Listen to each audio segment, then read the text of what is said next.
All right, I guess we're live. Welcome back, everybody. This is the Foundercraft Live show with myself and Thomas. In case you don't know, we get together. Thomas is on. Wait, no. Is it? He's on this side today. But Thomas and I get together once every couple of weeks to try and talk about topics that are vexing us in one way or another. Make sense of the world and our role in it. Yeah, but more importantly, to find ways to help us balance the universe to achieve greater things. Universe meaning us, ourselves. Yes, our personal universe. Yes. Let's not take on the world. Let's take on the weight of the universe. We have very little sway in the rest of the universe.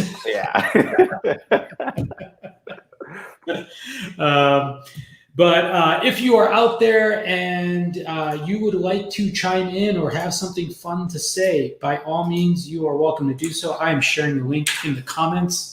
We welcome you to join us right now. So Thomas, man, what's been on your mind? What's been up lately? Oh man, I just been continuing to live life. Obviously, a lot of things have been going on. We can obviously speak to the obvious, but one thing I do want to mention, as a kind of a random aside, is Johnny Nash. I want to give a shout out to Johnny Nash, who is an excellent singer and songwriter, reggae star. He is known for the song "I Can See Clearly Now." Yeah. And he passed away today. Oh no, that's terrible. Yeah, and he also was responsible for helping out a good friend to get his voice out in the reggae world. And his friend is the one Bob Marley. Him and Bob were dear friends and helped open the door to letting those type of lyrics shine and be mainstream. So I remember I put his song on today. I was getting emotional about it because I was like, man, it's not often that we allow ourselves to hear inspirational sounds of any kind in today's world. If we're not, if it's not forced upon us, we have to look for it. Because it's not going to be something that we're just going to be exposed to on a regular basis, especially in today's world. So it was just a good reminder for me to allow myself to create an environment which I'm able to hear some positivity. I actually even downloaded the motivation app because I had a widget that would, I set it up to have it change every hour, where when it's on my phone, I can just read something that just gives me a little bit of a bump of inspiration or energy or whatever it is, right? And thought. And just being able to just have that exposed to us, while we also, are aware of the reality of the world that's happening outside of us, It's important, as we talk about. I mean, this whole thing is about finding some level of integration and balance. This to me is, I believe, of the highest importance, making sure that we, in a world that is so chaotic and uncertain for so many people, that we find ways to stay grounded and focused on a way where we can continue to love and support and be compassionate of ourselves, towards ourselves first, and then to other people after. Yeah, I hear you. I know yesterday Van Halen passed away also. Mm-hmm. Yeah.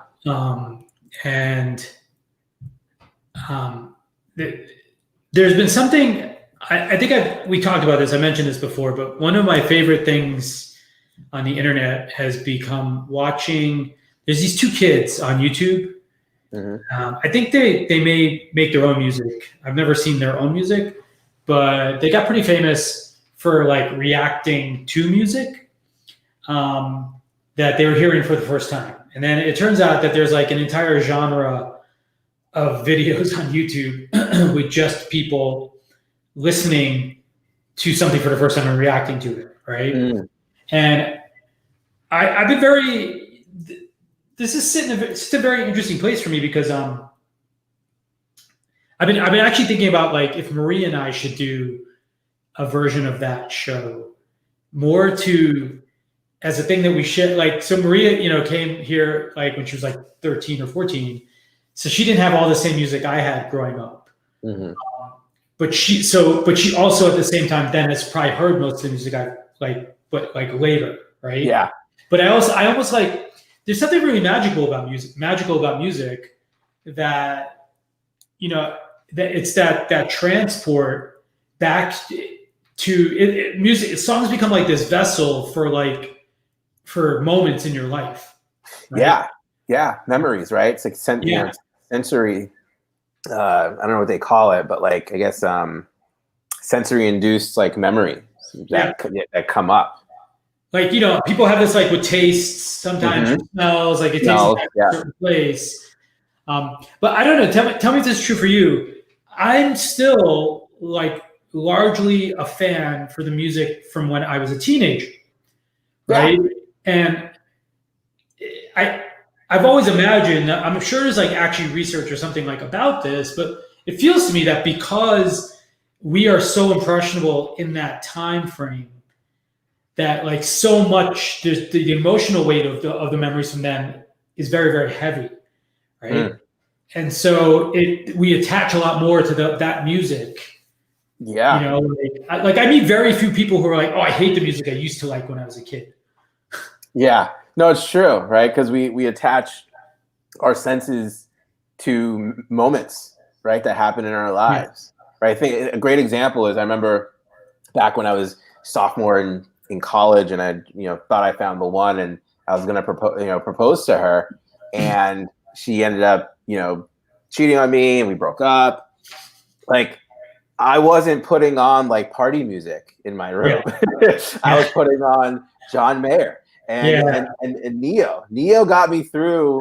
Neo and John Mayer got me through that breakup, And anytime I listen to those particular albums, I can't help but go back to the emotions and the experience and just even the visualization of where I was at that time, and obviously come from a place of like not like taking those emotions as my own right now, but more of like looking at 19-year-old Thomas and be like, man, like that sucked for him, and he turned out all right. If he knew what I know now, he'd be all right. I'm pretty sure I wore out like some part of a hard drive listening to Counting Crows over and over again.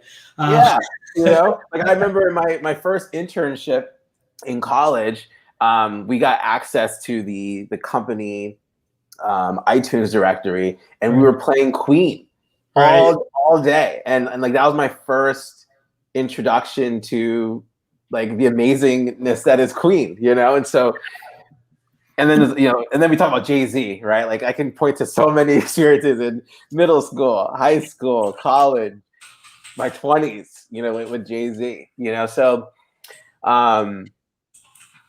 like the music is special, man. Music is such a special thing and such a gift for those who are able to use it to share a message, Mm-hmm. Yeah, I guess the thing I'm curious about is why does that stop? Or it seems to stop, right? Like it doesn't seem to last forever. Like I've been trying to think about songs from later in life, and I don't have as many. I don't have this like I said, this emotional weight doesn't seem to parry like for things later, right? Like, so do you think it's that we have more context on life now so that we don't invest as much as the same amount of emotional stock into things so that they float higher, like so it doesn't attach as much, or like I don't understand like why. I don't know. I mean, for me, that's not the case. Like, I have a Spotify playlist for I don't know since 2000. When did Spotify start? I don't forget. Maybe 2013, 2014, and ever since then, I would have a soundtrack of the year, and what those songs would be made up of would be songs that I would hear and the experiences I would have in my life during that year that felt like they meant something to me, that really connected with me. I would like Shazam it, and then I would put it into my Spotify playlist. And sometimes I go back to like the archives and I would listen to them and I'm like, man, like I do not like that music, or that music actually still it's pretty good, you know? And then I compare it to the music I was listening to before, and like, I think the meaning in which we define emotional weight changes, not necessarily the actual weight itself. You know, I think as a kid, as like, you know, teenagers growing up, like those were our most impressionable years. I also believe that I'm very impressionable now, but just in a different way, you know, very impressionable externally when I was a kid and well into my 20s, less impressionable externally, more impressionable internally, right? More internally focused and driven. And oftentimes music can become that vessel, as you talked about, that can like steer the ship in a straighter, maybe a more powerful direction. And music takes on that different meaning for me as it did before. And so I say all this to say, like, I don't know. I think it depends on the person and how sound, not even just like music, how sound becomes a part of their lives and what it means to them. Yeah, I guess you're right. Well, there are newer songs. So when you compare your top played from like 2019 to 2018, 2017, is there a lot of shift, or is it like the same? Let's pull it up. Yeah, I'll pull it up right now and see. I think mine's like the same shit, like over and over again. Yeah, like 2017 sounds like the Panda year. Let me see if that was Panda.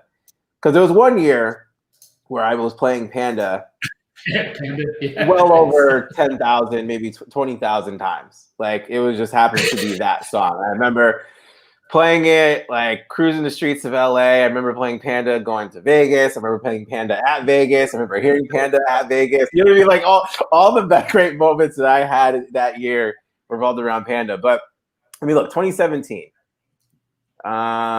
Let's see. Let me see. Where's that list? Yeah, here. This is your top songs. I got Chainsmokers, Migos on here, Kygo, Kendrick Lamar, Humble. All right, I'm trying to find my. All right, so my 19. I got Fozzy on here. Yeah, my top song was a song called "More" by Cascade. Wait,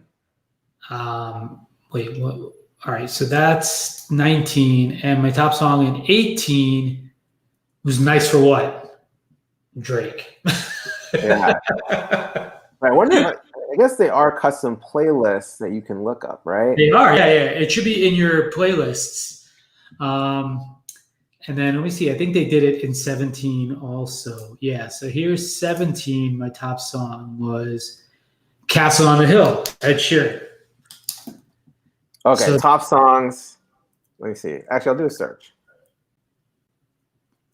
It only did 2016 and 2018, but 2016 was Chainsmokers, "Don't Let Me Down."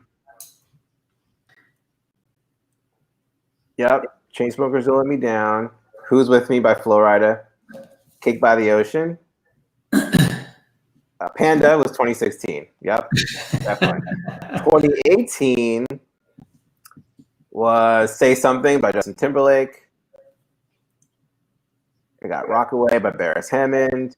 I got "Audio One More Weekend."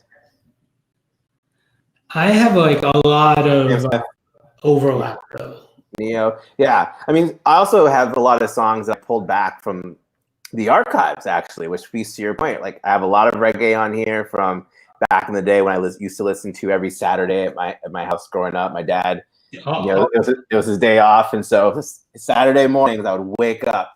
You guys have like dancehall and soca music. Yeah, just like Barris Hammond or Sanchez. Yeah. You know, Gregory Isaacs. And then it shows up every year, because even 2008 had that. 2016 had that too. Just I also enjoy cinematic music too. I find a lot of songs in movies as well. Yeah. Actually, I think most of the songs, a lot of the songs that are new ones for me, are usually from like a movie of some kind. Yeah. And I think you're right. Like, I would say, like, there's a bit more sentimentality, I think. So it seems like for me, the music has evolved. The common core is like, I still like 80s kind of new wave style music. That's sort of like, I've been trying to expand and find more new bands that are like that, right? But then I think also like with training and like all the bodybuilding stuff, like I think that's why that song "More" was like always there, because it was like I can't take any more of this shit. And so that song just kept coming up a lot. But then a lot of the other ones were like movies where like some kind of song or soundtrack song from a movie where like I think like it related to me like as a dad, right? Like, and there was like, sort of like some sentimentality to it. Yeah, totally. Yeah. So, when I do my letters to Solomon, I actually will often play these songs when I write. I love that. And so like a lot of my posts will often have like a song, like lyrics from a song, or maybe even the full lyrics to a song, like inside of it. For like specifically for that reason. I love that. That's so great. Yeah, music, huh? Crazy. Music's amazing, man. I mean, think about how music is used all the time. It's used in commercials. Yeah. It's used. I mean, think like in WWE, sports entertainment. They use it as like entrances. UFC, boxing. We hear music in campaigns, right? Presidential campaigns. They have their like music. Right. Everything is prepared. Like, if Trump wins, he has a victory song. If Biden wins, he's gonna have a victory song. Like, music is so powerful in terms of just inviting and invoke and provoking such emotion. Real quick, your post on Facebook is also like mine was, friends only. Oh, really? If you can change it, that'd be good. But I also see some comments. Delbert says Kendrick is a must. He also was laughing at you for designer. I love it. Once again, if you guys were to see my playlist, you'll see like the spectrum. Right? Like, it's just so inconsistent, but it really just speaks to like moments in that year where I heard something, I liked it at the time, or it connected me at the time, and I just put it in the playlist. I'll go back and listen to some tracks and be like, man, some of these things are just brutal. what was I experiencing during that time that made me want to add this particular song? But like, and to some degree, the software is self-enforcing, right? Like, because if you put that playlist on, it basically like ups the numbers for all those songs anyway, right? Yeah. Yeah. Let me add the privacy here, guys. Make it public. Yeah, there's one over there. There we go. There we go. But yeah, and so like, music has just been such a key element for me. I mean, listen, like if you go back to my Neo and John Mayer days, going through my breakup, well, it did keep me in that darkness for a while. When I said Neo got me through, he totally got me through. He was what I was listening to when I was on the treadmill at like 11 o'clock at night, like trying to get my body back in a workable condition. Yeah. He was in the car when I was like going to like my first date since the breakup. It was like, it's our meaning and our definition or our emotional attachment to a song can actually change too. It doesn't always have to be black and white. or all or nothing in that way, and that's what makes music special, right? It's Yeah. almost like its own form of alchemy. How so let's talk more about like leveraging music, I guess, right? Like um you know, do you use music to sort of change your modality? Like, you know, like obviously like movies have soundtracks, but so do lives, right? Like, so, you know, how do you apply music, I guess, in your life? You know, like what are some of the modalities maybe that you use it for, or like So, that you help get into? man, so many things. Like I told you guys, like I have that soundtrack that I do for every year. So I have a Thomas 2020 playlist that I listen to, and that's for me like just being in my life. I have a workout playlist that um, I have playlists for the different types of work that I do. So I have a playlist that's designed just for people inside my Quest program. I have a playlist for people that I work with one-on-one. I have a playlist for a program that I'm working on that's not even out yet. You know, I have playlists, you know, that I'm actually slowly building that I'm letting Spotify kind of customize for my daughter when I spend time with her. Because oftentimes she asks for like certain songs to play, and so I'm having Spotify like kind of cultivate a custom playlist that has all the songs that she likes less to listen to in one soundtrack. I also enjoy like white noise, you know, raindrops. My daughter has white noise in her room for like waves. Oh, so that's interesting. When do you use the white noise or? I just use it for sleep, you know. Yeah. It's a calming. Do you use it for like meditation or anything like that? Most meditation that I do is guided, and so it'll come with its own music. I also like sometimes I'll do if I'm ever I usually wake up at 6:30, but if I have like a shitty night of sleep, I'll do my morning routine and then like kind of rest for another hour. I actually do frequency tones, and I just will plug them in, and I'll like rest or even fall asleep to them as a way for my body to relax and release. Yeah, like I'm very into using sound and music as a means to put me in, or not put me, but I don't know how to word it. It's kind of like to be triggered into the state that is going to support me in that moment. Sometimes I do want to be like dark and brooding. So I have a playlist for that, you know. And not to do it for purpose, but like to allow myself to be in the dark so I can actually be in there and find what I need to find or find what is there for me, you know? Yeah. So James, who owes me at least 1,000 push-ups this week, as far as he said he uses pink noise. I'm not sure what pink noise is. So I can't speak to like I'm an expert on this, but there are different types of sound, and all it does is I think essentially what it is, like there's white noise, brown noise, pink noise. Is it like the keys on mechanical keyboards? No, I believe it's connected to how it fills the space in the room. Interesting. You know, so certain color noise fills the space differently. So, like for example, like white noise, so I believe white noise fills the entire space. So it makes it very difficult to hear anything else out, like beyond the noise, which is why like our daughter sleeps so well, because she only hears the waves. She can. All right, I can have a conversation. What's up? Here's the technical definition, at least from Google. Okay.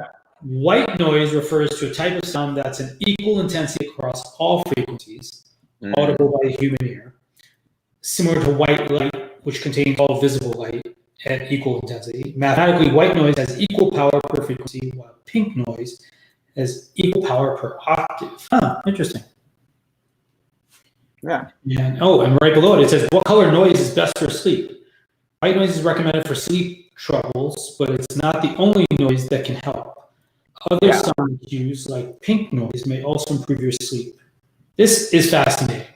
Oh, they have pink noise, brown noise, black noise, and white noise. Mm-hmm.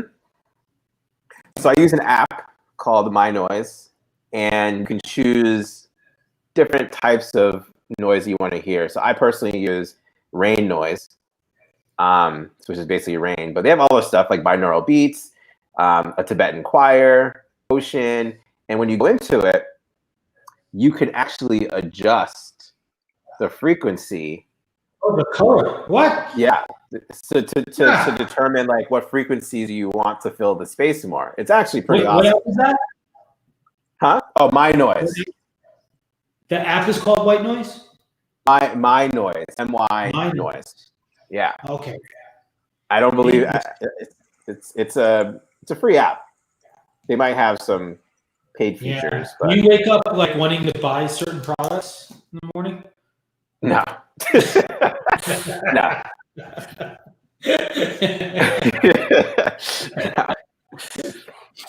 I mean, over the past couple of years, I've become much more aware, and I wouldn't say obsessive, but definitely much more aware of my sleep. And so I like to see what works and what doesn't work, and I like to track it all. You know, it's like I recently just got an Apple Watch, and like that has changed the game for me. Oh, you're an Apple Watch, not Iron Man, huh? Yeah.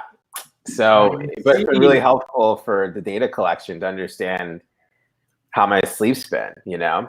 And I have all these things. Like I have a CPAP machine, I have white noise, I like take CBD before bed sometimes. I use this as like a way to track my sleep. I do all the things. I have a nighttime routine, you know, now. I didn't used to.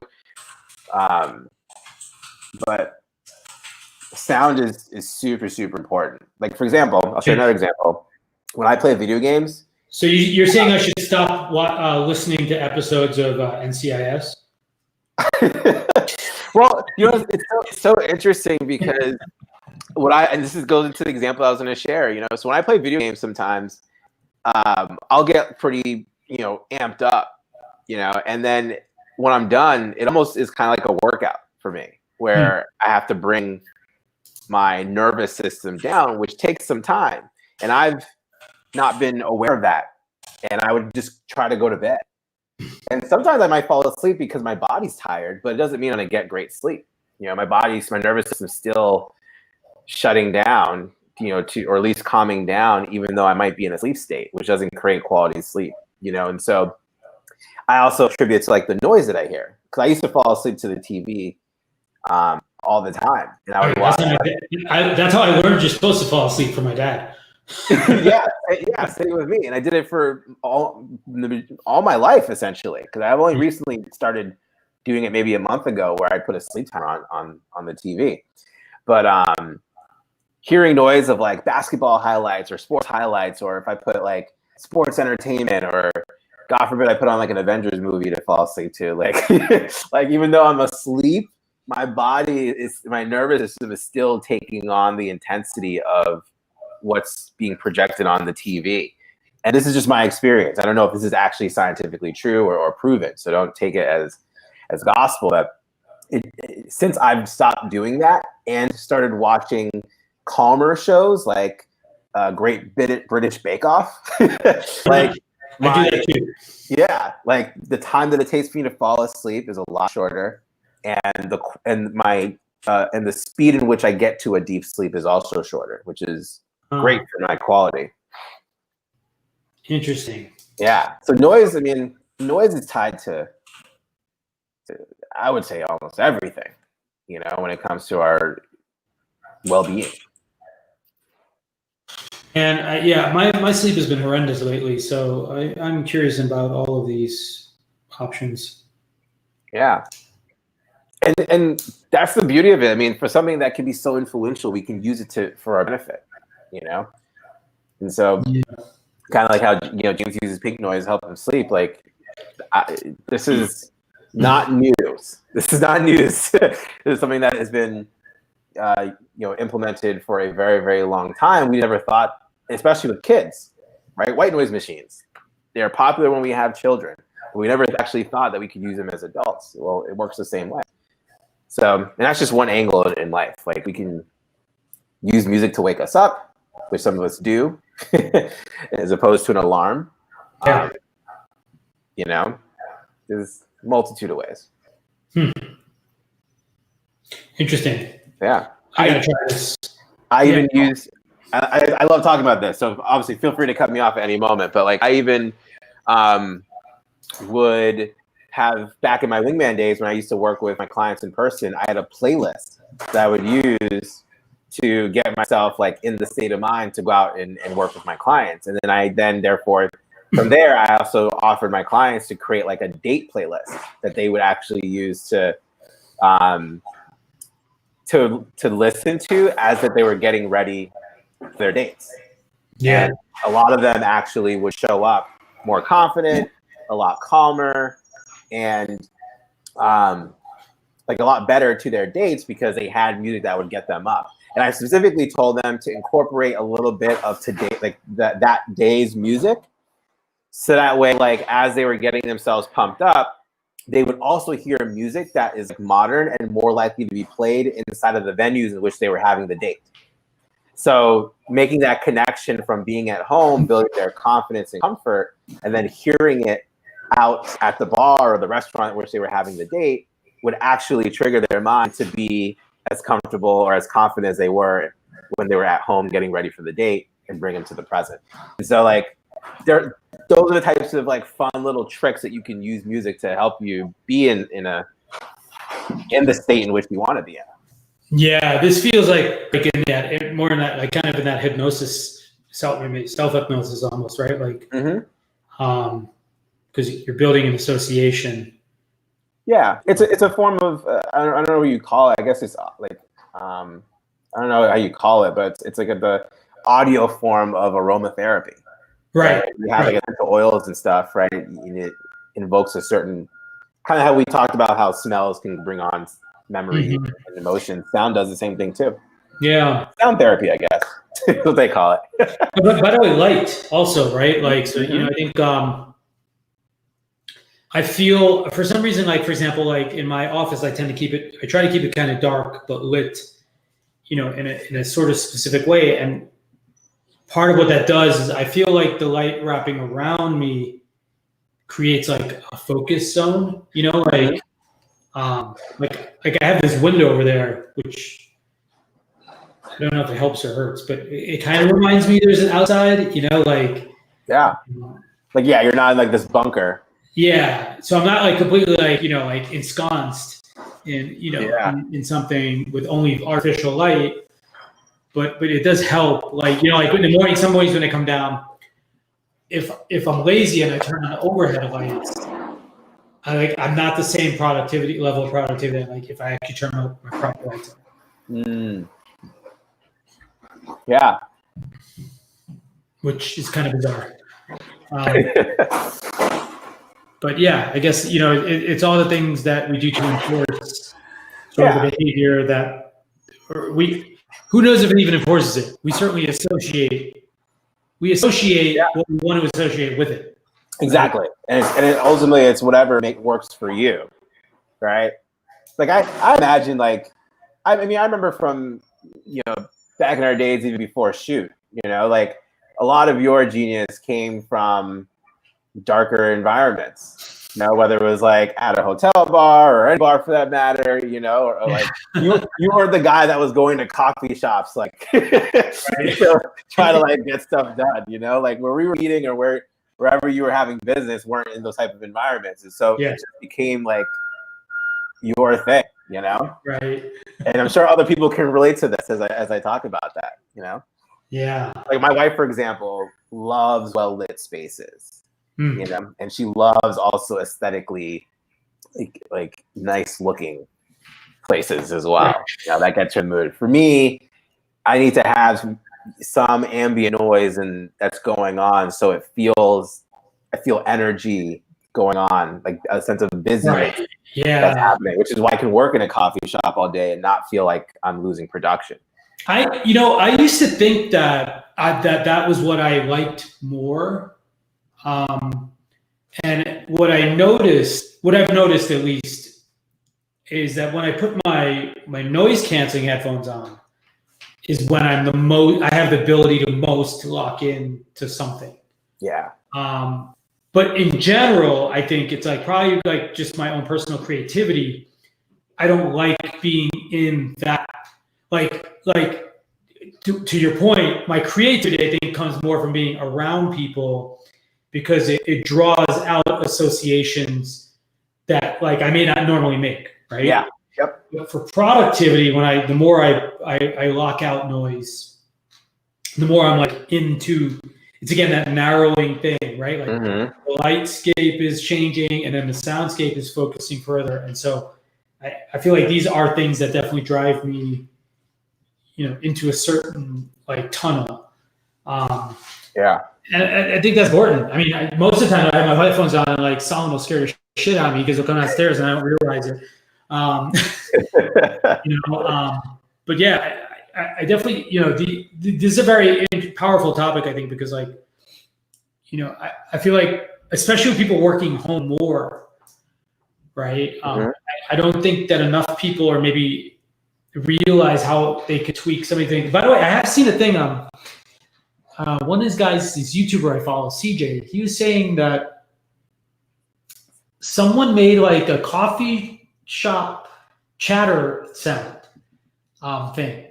So you can play it like in your office, like, because he was saying like his partner felt more comfortable, like she's used to working in coffee shops and she missed that. Yeah. So like, he like had like a Sonos or something that like just like ambiently played this coffee shop sounds, so that you could like have that feeling like you're back like doing that. Yeah. That makes sense, right? You can kind of create, I think there was, I forget which app it was in that I was using. It was a few years ago, but they had like it was called like restaurant, right? So it was kind of like people who were dining at a restaurant. So you heard like kind of utensils hitting plates as, chatter and, like, and I was like, oh, that's interesting. Like, I guess that makes sense. People would want that type of environment if they can't get access to it. I bet it's useful now. For sure. Yeah, that may be fun to try. I just got my new baby. Nice. I should put some space scenes on. Like somehow, like the whole family is obsessed with Baby Yoda. So, there were things. Yeah, it's funny. I think we're more obsessed with it than Solomon is, but like, we got him like a plush one, and I got this. Yeah. And then Marie was like, "Oh, did you get that for Solomon?" I'm like, "No, I got it for me." The plot was just a cover for what I really wanted. And then, funnily enough, I felt bad. I was like, "Do you want it?" Right? Like I asked him. He's like, "No." He's like, "Mine's better." I'm like, "All right, fine, whatever." Good. I wasn't gonna give it to you anyways. Yeah. Now, there's one step above this, by the way. I just saw Drew Olenoff have one. There's apparently like a mechanized one that moves. What? Yes. That feels like a little much. It like opens its eyes and it like blinks and stuff. Like, yeah, that's pretty awesome. Feels like a lot, and cool, but I'm sure it's like $200 though. Yeah, listen, it makes it happy. It makes you happy, man. Like, yeah, same thing. Like, I have all this art sitting around here. I haven't hung it. I finally took it out of the wrapper, and I got the 3M strips, but I don't know where they are. So hopefully by like the next time we do this show, I will get some art, because it's the same thing. Like, I want an environment, to look at. We're still. I mean, I'm almost done installing this desk. I can show you. Well, we got a year. We got a year left in this shit. So now this desk, it's a 10-foot. Oh, man, it looks great. It's a 10-foot floating desk, so it's like wall to end. Does it go in both walls? By the way, does it screw into that side too, or? Yeah. So there's brackets on this wall, and then I have a bracket over there to hold it. Nice. But I got to like finish it. I just like sanded it and coated it, so now it has like the smooth surface. And now I got to like make sure that it's as sturdy as possible, because this thing, I have to imagine it weighs almost 200 pounds. It took a lot to like get it up the stairs. Yeah. but yeah, like it's still, and then there's still like art to hang up, and there's ways, we got to, obviously we're going to have our own individual spaces here. She's going to have her space. I'm going to have mine. And yeah, how are you going to do that? How are you going to soundproof against Starter? Can't. I just have to get noise canceling here. You need a pink noise machine in the middle.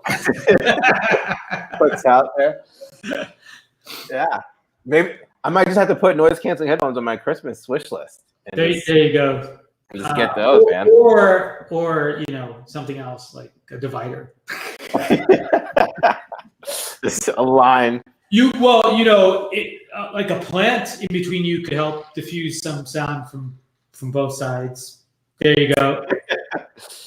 Yeah. I just got a little tree back there too. My money tree. Right.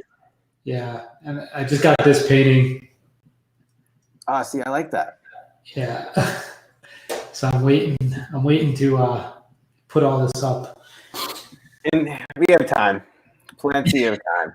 We got lots of time. We're about to get stuck in the house again. So so for everyone watching later, the thing that I want to know is, what's your favorite song for, right? We want to basically leave us a note in the comments and tell us what's your favorite song for blank, right? That could be anything you want, for working out, for relaxing, for falling asleep. I am very curious about, how people leverage sort of music to accomplish their goals, or, to just, get back into themselves. Well, this is always fun, Thomas. We're coming on time. Yeah. So I think maybe we'll call it quits for this week. As per usual, if you ever want to join us, we love having friends over. So feel free to come and hang with us. We'll always share the link on how to participate at the beginning of every show.